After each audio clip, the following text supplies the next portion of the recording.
Shalom bene data muri Kristo Yesu, tubahaye ikaze ku isengesho ribohora official. Mwebwe abakoze subscribe tubana mu buzima bwa buri munsi bwo kumva ijambo ry'Imana no gusenga, karibu ku meza y'umwami, karibu mu ijambo ry'Imana, karibu mu isengesho. Wowe aho uherereye hose, Imana iguhe umugisha mu izina rya Yesu. Ubaye nawe ari ubwa mbere udusuye ku isengesho ribohora official, nawe tuguhaye ikaze mu ijambo ry'Imana, tuguhaye ikaze mu isengesho ry'uno munsi, tuguhaye ikaze imbere y'Imana yawe yakuremye. Tubane mu bihe byiza by'ijambo ry'Imana. Imana y'amahoro iguhe umugisha. Nyuma rero maze kumva ijambo ry'Imana, tumaze gusoza isengesho, ntuze kugenda udakoze subscribe cyangwa se sabone. Namwe abakoze sabone cyangwa subscribe, mujye mwibuka gukora like, mukande kuri like, mukande kuri share, musangiza abandi bantu iri jambo ry'Imana kugira ngo dufashwe turi benshi. Imana amahoro ibagirire neza. Reka rero dufate umwanya wo gusenga, hanyuma twinjire mu ijambo ry'uno munsi. Data mukiza muri Kristo Yesu, tuje imbere y'amaso yawe kuko tuzi yuko Uwiteka udukiza muri Kristo Yesu. Si rimwe si kabiri, si inshuro y'ijana, si inshuro ya miliyoni, udukiza mu buzima bwa buri munsi kuko Uwiteka watubereye ubuhungiro n'ubwogamo n'ubwihisho, utubera umukiza, utubera umucunguzi w'ubuzima bwacu. Nuhabwa amashimwe ko uri byose kuri twe. Umwanya twinjiyemo, nsengeye buri wese uje hano ku isengesho ribohora official, uri kunyumva, kugira ngo mwami ijambo ugiye kunshishamo rimubohore, rimukize, rimubature. Waravuze ngo nituguma mu ijambo ryawe tuzamenya ukuri, kandi ukuri kutubature. Reka banyumva bose rero ubahe kumenya ukuri kw'imibereho yabo, ku buzima bwabo, ndetse ubashe kubohora buri wese wo muri twebwe uje hano ku isengesho ribohora official. Imana Data wa twese, Imana Mwana, Imana Mwuka Wera, Uwiteka usohoza umugambi wawe kuri buri wese uje hano ku isengesho ribohora official. Ni mu izina rya Mwuka gapfa kazuka tubisabye twizeye, amen. Imana amahoro iguhe umugisha. Yesu yaravuze ngo, abwira abayuda bamwemeye ngo, nimuguma mu ijambo ryanjye muzamenya ukuri, kandi ukuri kuzababatura. Ni mu ijambo ry'Imana honyine niho ubasha kumenya ibikubaho mu buzima bwa buri munsi n'impamvu bikubaho. Ni mu ijambo ry'Imana ubasha gusobanukirwa impamvu waremwe, icyo waremewe, icyo usabwa gukora. Ni mu ijambo ry'Imana ushobora kwimenya ubwawe, ukamenya abagukomokaho, ukamenya abaguturukaho. Ni mu ijambo ry'Imana honyine niho ubasha kumenya Imana y'ukuri, ukamenya umugambi w'Imana n'ubushake bw'Imana ku buzima bwawe. Niyo mpamvu ijambo rivuga ngo rero nimuguma mu ijambo ryanjye muzamenya ukuri, kandi ukuri kuzababatura. Uyu munsi rero tugiye kuvuga tugiye kuganira ku magambo akomeye yo mu buryo bw'umwuka. Tugiye kugaragaza ukuntu mu isi y'umwuka badashobora gukora, nta mitego bateze. Ushobora guhura n'ikibazo, ushobora guhura n'ibitero, ariko ibyo bitero biba byarasasiwe n'ikintu cyitwa imitego y'umwanzi. Umwanzi ni umuhanga mu gutega imitego. Rero iyi mitego yiwe utayivumbuye ngo uyitegure, uyikureho, wisanga wafatiwe muri ya mitego. Nuvuga ngo rero icyo nicyo tugiye kuvuga ku mitego ku gutegura imitego y'umwanzi, ariko kandi dusobanura ukuntu umwanzi adashobora kugufata. Ntabwo umurozi yagufata, ntabwo imbaraga z'umwijima zagufata, ntabwo imyuka mibi yakwataka itabanje gutega imitego igomba kugufatiraho. Nuvuga ngo hari ibyo twita amakonexio, amarezo, amanetwork. Hari amarezo abanza kwestarwa, abanza gushakishwa. Hari za network zibasha gushyirwaho kugira ngo ubwami bw'umwijima bubone uko butoteza umuntu. Noneho rero ayo manetwork iyo atakuweho, utayicomoyemo, utitandukanyije nayo, ntibishoboka ko imyuka mibi igucikaho, ntibishoboka ko abadayimoni bagucikaho. Hari amanetwork, hari amarezo ufatirwamo. Ibyo nakwita mu Kinyarwanda imitego. Hari imitego watezwe none iyo mitego ufatirwamo iyo utaricomora utaritandukanye n'iyo mitego wafatiwemo, ukomeza kuba kondane, ukomeza kuba gukurikiranwa n'imyuka mibi mpaka kugeza igihe mu mwuka hahishuwe imitego wafatiwemo, cyangwa se mu mwuka hahishuwe ama connection agacika ku buzima bwawe. Ubwo rero kano kanya tugiye kwiga kuri ibyo bintu, kandi nibyo nzakomezaho n'ejo bundi gutyo. Hanyuma nitumara kwiga tumaze guhishura ibyo bintu, turaza kurekura isengesho rigutandukanya n'iyo mitego y'umwanzi watezwe kugira ngo udatera imbere, imitego watezwe kugira ngo utava hure, imitego watezwe kugira ngo uhore mu burwayi, imitego watezwe kugira ngo ujye uhora mu cyaha, icyaha kikwizingiraho kikwiboheraho. Iyo mitego niyo tuje gutegura mu izina rya Yesu. Reka rero dusome Zaburi 140, Zaburi 140 n'umurongo waho wa kangahe? Wa 6. Ariko duhere ku murongo wa 5. Hatangira havuga ngo Uwiteka nkiza amaboko y'umunyabyaha, undinde umunyarugomo, bagambiriye gusunika ibirenge byanjye ngo bangushe. Umvira ijambo ngo Uwiteka nkiza amaboko y'umunyabyaha, undinde umunyarugomo, bagambiriye gusunika ibirenge byanjye ngo bangushe. Abibone banteze umutego n'igisambi, banteze ikigoyi, iruhande rw'inzira banciriye ibico. Urumva uyu ni Dawidi harimo arasenga, ni Zaburi ya Dawidi arimo arasenga. Urumva ni isengesho. Dawidi yararebaga akabona ko hari abantu bamukikije b'abanyabyaha, kandi aba banyabyaha si ibyo gusa, buzuye n'urugomo. Ngo mu mitima y'abamuhigaga ngo bari baragambiriye gusunika ibirenge bye bikagwa. Ushobora kuba mu mwuka ufite abantu bakugenza, bagukurikirana, bagufiteho imigambi mibi mu isi y'umwuka, bashaka gusunika ibirenge byawe kugira ngo bisubire inyuma. Niba wahatanaga no kugira ngo uve ku rwego ujye ku rundi, bo bagahatana no kugira ngo ahubwo ahuri uhasunikwe, uhave, ugwe hasi. Bakahatana no kugira ngo bagukure muri uwo mwanya wicayemo. Abanyabyaha bagahatana no kugira ngo, buriya abarozi nibo basenya ingo hafi ya zose, nibo bateza ibibazo. None bagata no kugira ngo ukaba warubatse ubishaka, ugashaka ubishaka, ukubaka urugo bishaka, ariko abanyabyaha bakaguhagurukira kugira ngo baroge urugo rwawe, barugire gute, baruteze mw'impagarara, bakagusunikira imyuka mibi ituma udahuza n'uwo mwashakanye, mugahora mugongana. Intego yabo ari ukugira ngo usubire hasi, usubire inyuma, wongere ube umusiribateri. Business nuko gatangiza business, ariko ukabona aho kugira ngo uteye intambwe, wari umushomeri, uteye intambwe yo gukora, utangiye gukora, ariko ukabona bitangiye kugenda bisubira inyuma kugira ngo usubire mu gishomeri.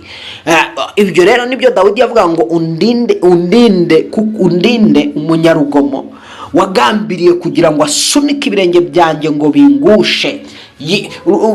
Dawidi yarabonaga ko hari abagambira kumusunika ngo bamugushe, bamusubize inyuma. None akomeza gusenga hano mu murongo waho wa 6 ngo abibone banteze umutego n'igisambi. Muri icyo kibazo ufite hari imitego yatumye ukigwamo. Buri kibazo cyose mu isi y'umwuka kiba cyasunitswe n'isi y'umwijima, kibanza gutegurwa. Ubwami bw'umwijima burategura neza, ntabwo bupfa gukora, buba bwabanje gutegura, bugatega imitego. Umutego rero watezwe kugira ngo ufatirwemo, ndagusengera kugira ngo ucike, utandukane nawe mu izina rya Yesu. Dawidi ahangaha rero niwe yavuga ngo abibone banteze umutego nk'igisambi, ngo banteze ikigoyi, iruhande rw'inzira banciriye ibico. Muri ya nzira ikuganisha mu masezerano baguteze ibico, muri ya nzira ikujyana kubaka urugo baguteza ibico muri izo processes zo kubaka urugo rwawe, process ya business yawe bayiteze ibico, bagenda batega imitego itandukanye kugira ngo ibintu byawe bipfire mu nzira. Ndagusengera kugira ngo imitego yose rero ushobora kuba waramaze guhuzwa nayo, iyo mitego ikaba ariyo iba connection, ikaba ariyo iba ariyo ufatirwamo. Ndagusengera ngo iyo mitego icike mu izina rya Yesu. Muri Zaburi 141 ku murongo wa 9 naho akongera agasenga akavuga ati, duhereye ku murongo wa 8 agasongera akongera akavuga ngo Uwiteka mwami ni wowe mpanga amaso, ni wowe niringira, ntusuke ubugingo bwanjye, undinde umutego baneze n'ibico by'inkozi z'ibibi. Urumva ko hano ijambo umutego riragarutse, aravuga ngo undinde umutego natezwe n'ibicu n'inkozi z'ibibi. Nubango rero mu mwuka imitego irategwa. Turaza kureba ukuntu iyo mitego ni bwoko ki ushobora gutegwa mu isi y'umwuka, ukisanga uri mu maboko y'imbaraga z'umwanzi, ukisanga uri mu maboko y'abarozi, ukisanga uri mu maboko y'abadayimoni bagutoteza bakurwanya. Babanza gutega imitego, iyo utabaye maso ukayigwamo, ni ukuvuga ngo baragufata bakakubohera muri iyo mitego, ugasanga wisanze mu maboko y'ibyakurushaga imbaraga, wisanze mu maboko y'ibikunaniza ndetse bigushobora, bitewe nuko waje kugwa mu mitego y'abanzi bawe, ukagwa mu mitego y'ibiguhiga, ukagwa mu mitego y'abibone. Niyo mpamvu Dawidi rero kuko arazi ko iyo mitego igitegwa, niyo mpamvu yakoze irisengesho ngo undinde imitego. Iri jambo arasenga kuri irisengesho aravuga ngo Uwiteka mwami, arasenga aravuga ngo Uwiteka, aravuga ngo abibone banteze umutego w'igisambi, banteze ikigoyi iruhande rw'inzira, banciriye ibico. Urumva arasenga ngo abibone, abwira Imana ko abibone bagize gute, bamuteze umutego kandi ngo umeze nk'igisambi, ngo bamuteze ikigoyi iruhande rw'inzira. Nuvuga ngo bacunga inzira yaho ubonera ibigutunga, bagacunga inzira icamo ubutunzi bwawe, icamo umugisha wawe, bagatega ibitego kugira ngo wa mugisha aho wacaga, aho waturukaga, bagatega imitego kugira ngo wa mugisha bawukumire. Iki nicyo rero Dawidi yasengaga akavuga ngo abibone banteze imitego. Ahangaha akongera akavuga ngo undinde umutego banteze n'ibico by'inkozi z'ibibi.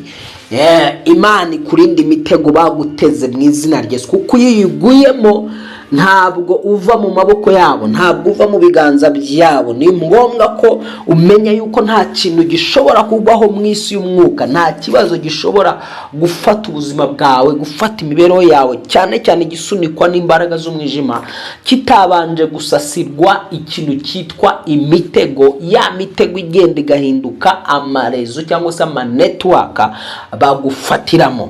So noneho rero sasa iyo dusomye nanone Imigani igice cyaho cya mbere, nuvuga ngo kugira ngo Satani atega imitego bimusaba ubuhanga, bimusaba ubwenge bwinshi. Ni imitego atega mu buryo udashobora kumenyamo, kuko abazi ngo numenya ko watezwe imitego urayikwepa, ntabwo iri bube ikigufashe.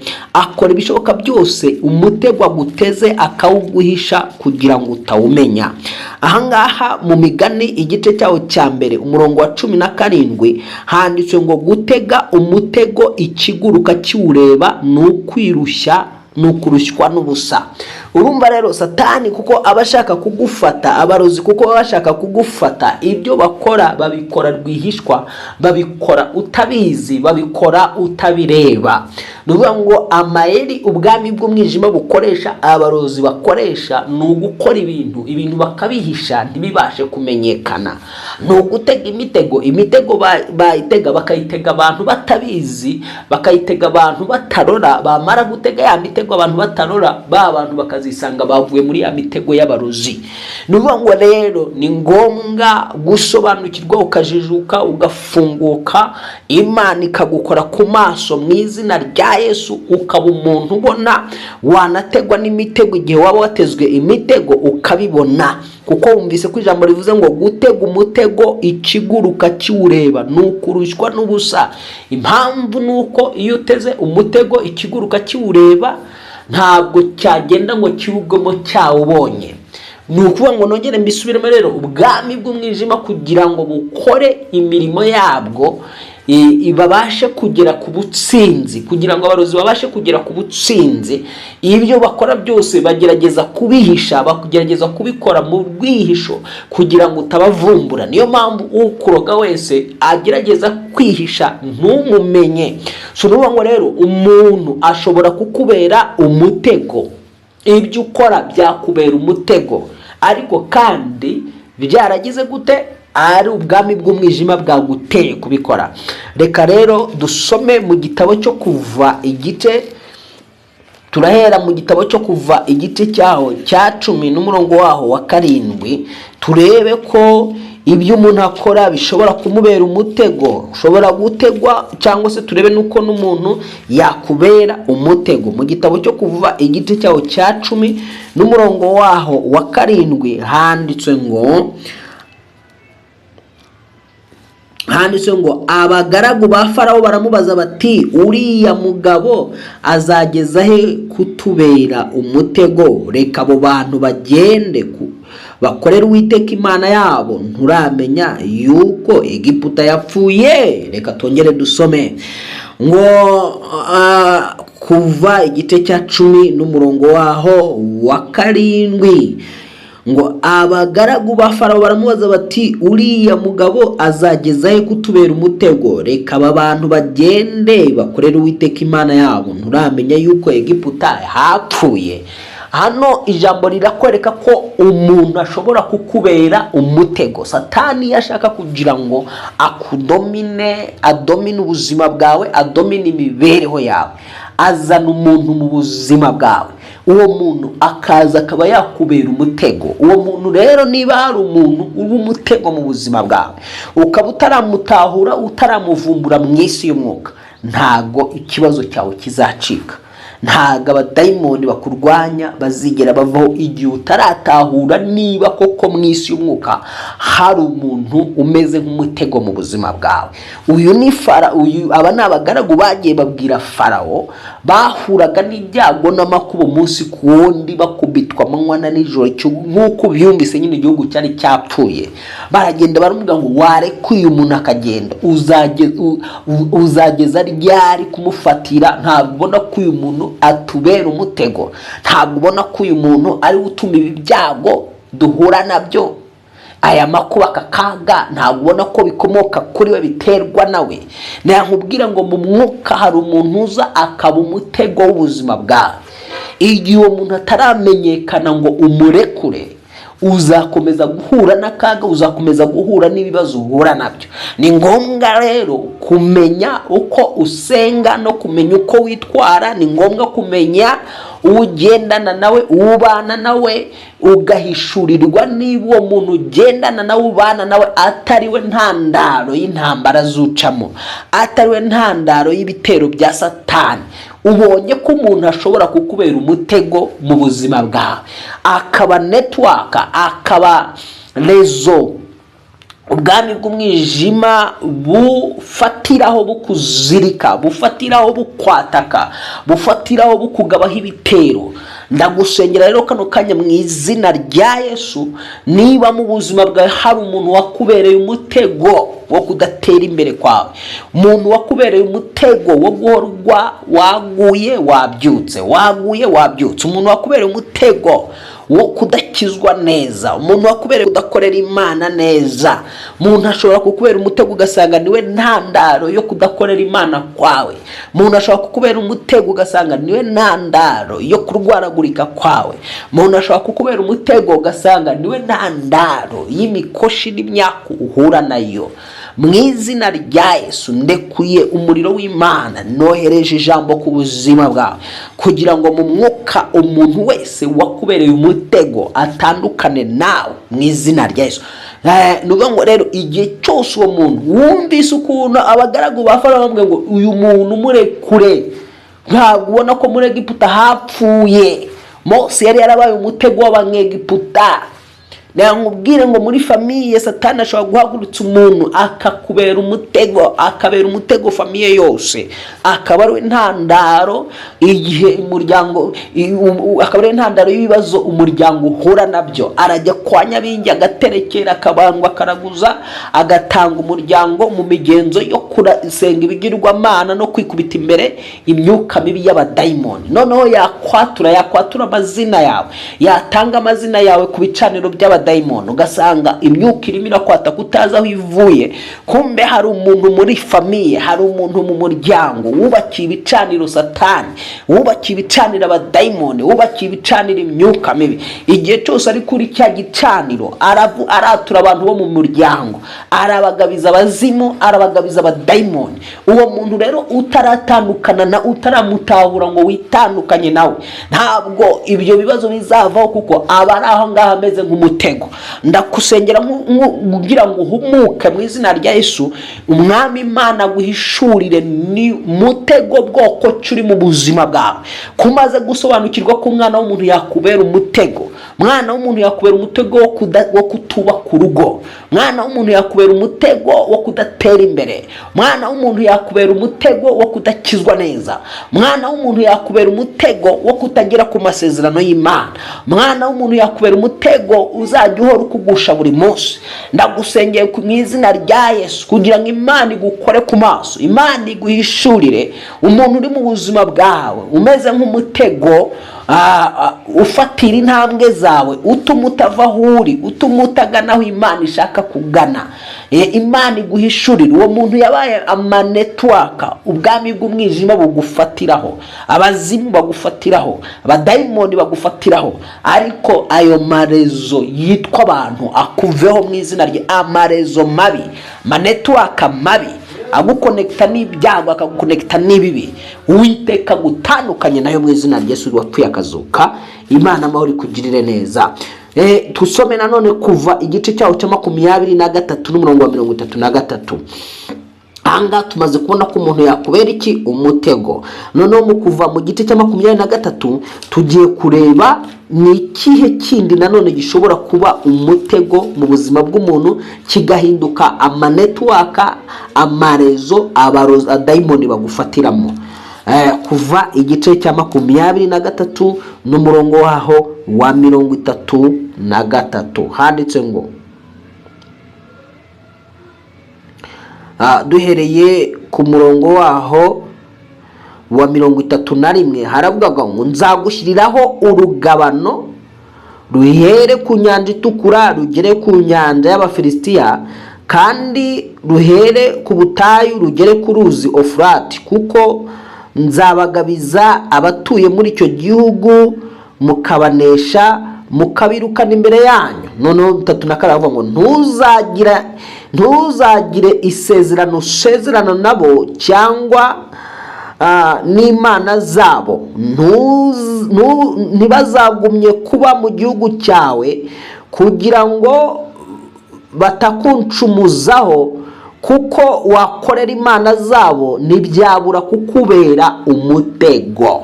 Hano urumva yuko iyi migenzo n'imihango ushobora gukora yerekeza ku zindi mana zitari Imana rurema, iyo mihango n'imigenzo yakubera umutego.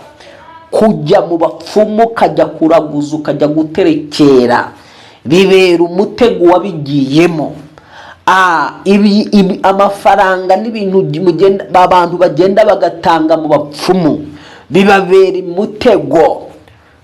umutego mu buryo bw'umwuka, bibabera intandaro y'ibibazo n'inkomoko yabyo. Kujya mu bapfumu ugakorerwa imigenzo n'imihango ugacibwa indasago bikubera umutego. Kwifatanya n'abapagani n'abatizera byakubera umutego, bakakoshya ugasanga wagiye mu mico mibi nk'iyabo, wifatanyije n'ingeso zabo, wifatanyije n'ibikorwa byabo.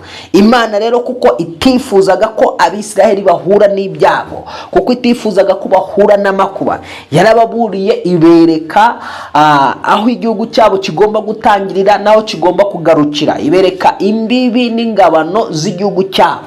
Imaze kubereka imbibi n'ingabano z'igihugu cyabo, irababurira, irababwira ngo ntimuzagire isezerano musezerana nabo cyangwa n'imana zabo. Ubwo Imana yababwiraga abatuye muri icyo gihugu bagomba kurwanya bakabirukana. Ntimuzigere mukorana isezerano n'abo bantu. Ni gute ugirana isezerano n'umupagani? Ni gute wowe waba usenga ukagirana isezerano n'umuntu utizera, n'umuntu udasenga? Ese isezerano uzi icyo ari cyo? Ni ibintu bibiri abantu bemeranyije ubwabo ari babiri. Cya kintu wemeranya n'umuntu icyo gihinduka isezerano. None sasa cya kintu wemeranyije n'uwo muntu gishobora kukubera umutego. Hari abakobwa benshi, hari abahungu benshi, hari abagabo benshi, hari abagore benshi bagiye binjira mu urukundo rubabera umutego. Bakundana n'abapagani, bakundana n'abatizera, bakundana n'abana b'umwijima. Noneho za nkundo zibabera umutego, bagiye kubaka ingo zirabananira, kuko mu isi y'umwuka hari umutego batateguwe bafatiwemo. Ubaye unyumva rero uri guca muri ibyo ngibyo, ukabona urugo rwawe urimo urashaka kurwubaka ariko rwanze, amakimbirane ntacika, mivurungano hagati yawe n'uwo mu byumva kimwe ni nyinshi cyane, ntumenye ngo hari umutego runaka uteza iyo mivurungano. Hari igituma udahuza n'uwo mwashakanye, hari igituma udahuza n'uwo mufiyanze. Hari umutego mu isi y'umwuka ugomba gutegurwa mu izina rya Yesu. Ugomba kugenzura impande zo mukareba niba nta sezerano wigeze usezerana na bamwe mu bapagani, na bamwe mu batizera. Ahangaha Imana iravuga ngo muramenye ntimuzagire isezerano musezerana n'abo bantu cyangwa musezerana n'izo mana zabo. Ngo kubera iki Imana yarabwiraga ngo ntibizagumye kuba mu gihugu cyawe kugira ngo batakuncumuzaho. Ibyo bintu bijyanye n'amasezerano ntibizagume kuba mu buzima bwawe kugira ngo bitakugucumuza ugakorera izindi mana zabo. Ntibyabura kukubera umutego. Gusenga izindi mana byakubera umutego. Kuba wakwikonekta n'umuntu utazi Imana asenga ko ari wowe usenga, ushobora gukubitana n'umukozi wa Satani uroga, kabasenga ariko anaroga, kabavuga ubutumwa ariko anaroga, kabahanura ariko anaroga, kabakora ibitangaza ariko anaroga. Uwo muntu iyo ubaye connected n'uwo muntu akubera umutego mu isi y'umwuka. Hari abantu rero bagiye bisanga babaye connected n'abantu bakorera izindi mana. Noneho bamaze kuba connected bakorera izindi mana, bisanga baguye mu mutego w'abo bantu. Ndagusengera mu izina rya Yesu Kristo kugira ngo buri kimwe cyose cyakubereye umutego mu buzima bwawe, icyo Satani agufatiraho, icyo yaguhambiriyeho, icyo abarozi bakuziritseho, kikagenda kigahinduka umutego, kigahinduka network y'imbaraga z'ubwami bw'umwijima, gitandukane nawe mu izina rya Yesu wabambwe agapfa kazuka. Giye gukorana nawe isengesho, hanyuma ejo tuzakomeza cyangwa se hirya y'ejo bitewe n'ukuntu Imana igenda idufasha ikaduha umwanya wo kuza ngo tuganire namwe. Imana amahoro igumugisha. Ngaho wowe wanunteze amatwi, tuza umutima wawe, ushyira ubwenge hamwe, hanyuma ukurikirane iri sengesho, icyo mvuga ugisubiremo, hanyuma duce umutego wita umwana w'umuntu uri mu buzima bwawe ariko ari umutego. Vuga uti Data twese uri mu ijuru, ciye bugufi munsi y'ibirenge byawe, numvise ijambo ryawe, hari icyo menye, hari icyo nsobanukiwe. Uhereye kano kanya Uwiteka ntuhabwe ishimwe kubwira ijambo rimanutse numvise mu matwi yanjye, mu izina rya Yesu wapfuye akazuka. Ciye bugufi nkwereka ubuzima bwanjye bwose n'imibereho yanjye yose, aho ubuzima bwanjye bwafatiwe, aho imibereho yanjye yafatiwe, imitego yose yatezwe ubuzima bwanjye, yatezwe imibereho yanjye. Mwami, ndasenze kugira ngo untandukanye n'iyi mitego mu izina rya Yesu Kristo, mu izina rya Yesu Kristo. Buri mutego wose naguyemo ukambera ikibazo, ukambera intandaro y'ibibazo ncamo, uyu mutego nitandukanyije nawo, ndawuciye mu mbaraga y'amaraso Yesu Kristo, ndawuciye mu izina rya Yesu Kristo. Uhereye umunsi wa none Uwiteka, umuntu wese uri mu buzima bwanjye woherejwe na Satani, woherejwe n'ubwami bw'umwijima kugira ngo ambere umutego wo kunsunika, wo kunsubiza inyuma mu by'ubutunzi, mu by'agakiza, mu by'imibereho. Umuntu wese uri mu buzima bwanjye wambereye umutego, yaba ari uwo mu maraso, yaho mvuka cyangwa inshuti, izina rya Yesu Kristo nitandukanyije nawe, nitandukanyije nawe, izina rya Yesu Kristo nitandukanyije nawe, izina rya Yesu Kristo.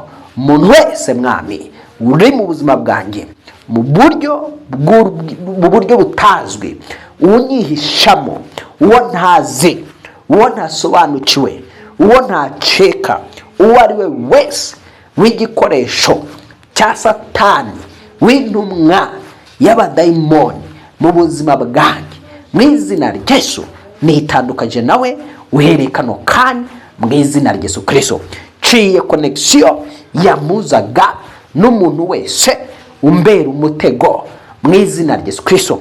Ciye connection y'umuntu wese wamuzaga n'ibibazo, n'ingorane, no gusubira inyuma, no kugwa, mu izina rya Yesu wapfuye akazuka.